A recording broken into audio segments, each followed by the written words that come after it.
Il était une fois, dans un lointain pays d'Orient, un charpentier nommé Ali Baba, qui vivait pauvrement avec son épouse. Ali Baba allait souvent dans la forêt avec son âne pour y couper du bois et le revendre en ville. Un jour qu'il était allé chercher du bois dans la forêt comme à l'ordinaire, il entendit un bruit de galop. C'était un groupe de cavaliers qui se dirigeait tout droit vers lui. Et les hommes n'avaient rien d'aimable. Ce sont certainement des voleurs. Je ferais mieux de me cacher. Ali Baba cacha son âne derrière les buissons et grimpa à un arbre. Les hommes arrivèrent et s'arrêtèrent juste sous l'arbre. Ali Baba les compta. Ils étaient 40 exactement.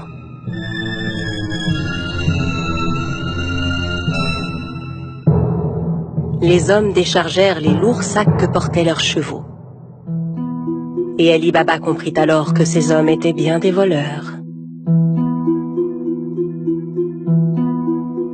Le chef de la bande se dirigea vers un énorme rocher devant lequel il se mit à crier. Sésame, ouvre-toi! Soudain, il se passa une chose incroyable. Le gros rocher glissa sur le côté comme une porte coulissante, laissant apparaître une grotte. Les voleurs entrèrent un par un en portant leurs gros sacs. Quand le dernier fut entré, la porte se referma automatiquement. Ali Baba était médusé par ce qu'il voyait. Au bout de quelques instants, le rocher s'ouvrit à nouveau et les voleurs ressortirent de la grotte. Quand le dernier fut dehors, le chef se tourna vers la porte et ordonna « Sésame, ferme-toi !» Le gros rocher se referma aussitôt et les cavaliers se remirent en selle et s'éloignèrent. Ali Baba descendit de son arbre et s'approcha à son tour du rocher. Il lança les mots qu'il avait entendus. « Sésame, ouvre-toi !» La porte s'ouvrit dans un grand bruit. Ali Baba entra d'un pas hésitant. Il fut ébloui de ce qu'il vit. La grotte était remplie d'or, d'argent, d'étoffes rares, de diamants et de pierres précieuses. Il regarda autour de lui, ramassa 3 sacs et sortit de la grotte. Puis il se retourna vers le rocher et lui adressa les mêmes mots que le chef des voleurs. « Sésame, ferme-toi !» Il chargea les sacs sur le dos de son âne et rentra chez lui. Arrivé à la maison, il montra les sacs à sa femme. Elle n'en croyait pas ses yeux et pensa qu'Ali Baba avait volé les sacs. « Où as-tu trouvé tout cet or ?» Ali Baba lui raconta alors tout ce qui s'était passé. Elle était si heureuse. Ils se mirent ensemble à vider les sacs. « Aide-moi à compter ça. Je veux savoir combien d'or nous avons. » « Non, creusons plutôt un trou pour y enterrer cet or. » « Va creuser le trou, j'irai demander une tasse à mesurer à ton frère Cassim. » Cassim, le frère d'Ali Baba, était un riche marchand, mais c'était un homme très cupide. Il n'avait jamais aidé Ali Baba, qui mit sa femme en garde. « Très bien, mais ne lui parle surtout pas de l'or. Personne ne doit savoir. » La femme se rendit chez Cassim pour lui emprunter une tasse à mesurer. Sachant qu'ils étaient très pauvres, Cassim lui demanda « Que veux-tu faire de cette tasse? Tu n'as pas d'argent à mesurer ?» La femme inventa alors un mensonge. Bien sûr, Cassim n'en crut pas un mot. Il mit discrètement un peu de miel sous la tasse avant de la confier à l'épouse d'Ali Baba. La femme rentra chez elle avec la tasse et commença à mesurer l'or. Puis quand ils eurent compté tout leur or, Ali Baba alla l'enterrer dans un grand trou. Quand tout l'or fut bien enterré, la femme d'Ali Baba rapporta la tasse chez son beau-frère. Elle n'avait pas remarqué que de l'or était resté collé sous la tasse. Quand Cassim reprit la tasse, il vérifia aussitôt dessous. En voyant que de l'or y était collé, il fut stupéfait.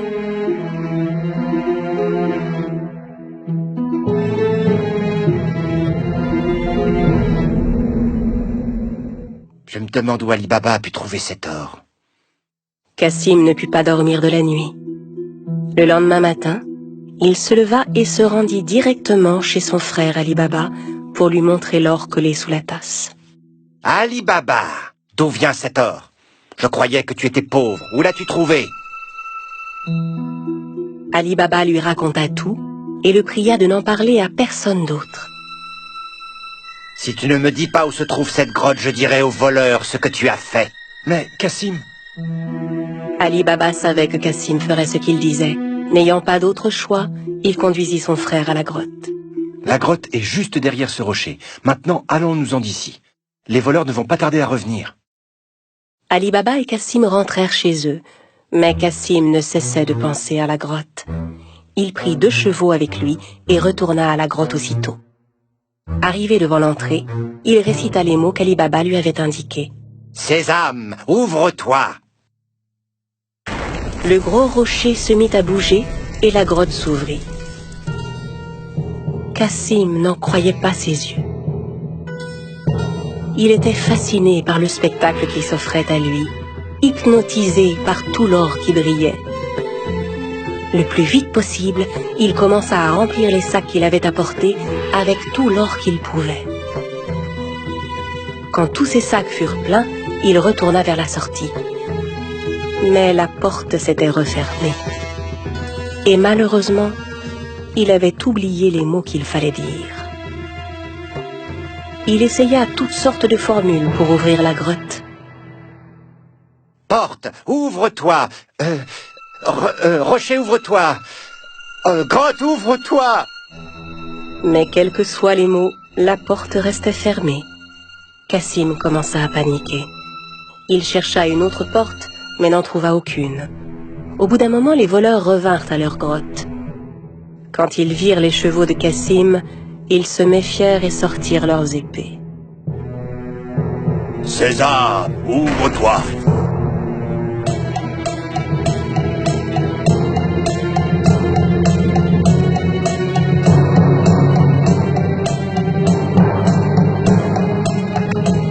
En entrant dans la grotte, les voleurs s'emparèrent de Cassim et le punirent sur le champ. « Alors c'est donc lui le voleur qui nous a volé notre or ?» À la nuit tombée, ne voyant pas revenir Cassim, sa femme commença à s'inquiéter. Elle courut chez Ali Baba pour lui demander son aide. Ali Baba aussi était inquiet pour son frère. Il retourna à la grotte et vit les 2 chevaux qui attendaient devant la porte. Il comprit alors que son frère était à l'intérieur et qu'il s'était fait tuer par les voleurs. Il retourna voir sa belle-sœur et lui raconta tout. Ensemble, ils décidèrent de n'en parler à personne. Au bout de quelque temps, Ali Baba et son épouse vinrent s'installer dans la maison de Cassim. Ils s'occupaient de son commerce et aidaient à le faire prospérer. Leur fortune ne cessait de croître. Dans le même temps, le chef des voleurs se rendait compte que l'or caché dans sa grotte ne cessait de diminuer de jour en jour. Il ordonna donc à l'un de ses hommes de vérifier s'il ne voyait rien de suspect. « Va en ville, cherche s'il n'y a pas quelqu'un qui serait devenu soudainement riche et dépensier depuis quelque temps. » En se promenant dans les rues du marché, l'homme vit Ali Baba qui payait ses achats avec de l'or. Il le suivit jusque chez lui. Quand Ali Baba entra dans la maison, le voleur marqua sa porte. À la nuit tombée, la femme de Cassim sortit pour donner de l'eau fraîche aux animaux. C'est alors qu'elle remarqua la marque qui était sur sa porte. Elle comprit que la marque n'annonçait rien de bon. Elle prit un pot de peinture et marqua toutes les portes du voisinage. Au petit matin, les 40 voleurs arrivèrent pour retrouver la maison d'Ali Baba. Incapable de distinguer la maison parmi toutes celles qui portaient des marques, Ils furent contraints de repartir. Mais le chef était bien décidé à retrouver Ali Baba. Il se déguisa et alla rôder du côté du marché. Il finit par retrouver Ali Baba et le suivit jusque chez lui. Quand il frappa à la porte, Ali Baba vint lui ouvrir. « J'ai fait un long voyage. J'ai rapporté des jarres d'huile d'olive. On dit que vous êtes le marchand le plus riche de la région. Peut-être voudriez-vous en acheter ?» Ali Baba invita le chef des voleurs à venir dîner le soir même, pensant avoir affaire à un marchand. Le voleur apporta avec lui 40 jarres d'huile d'olive chez Ali Baba. Ali Baba avait demandé à ses servants de préparer un bon dîner pour son hôte. Ali Baba proposa à son invité de passer la nuit chez lui, ce que, bien sûr, il accepta sans hésiter. Tandis qu'Ali Baba et le voleur étaient attablés pour dîner, la femme de Cassim voulut s'approcher des jarres d'huile d'olive pour voir. C'est alors qu'elle entendit des bruits étranges. « On sort maintenant ?»« Non, pas encore. » En entendant que c'étaient les voleurs qui étaient dans les jarres et non pas l'huile, elle comprit que c'était un piège. Elle alla aussitôt à la cuisine pour faire bouillir de l'huile. Puis elle revint verser de l'huile bouillante dans chacune des jarres. Les voleurs ébouillantés s'efforçaient de garder le silence.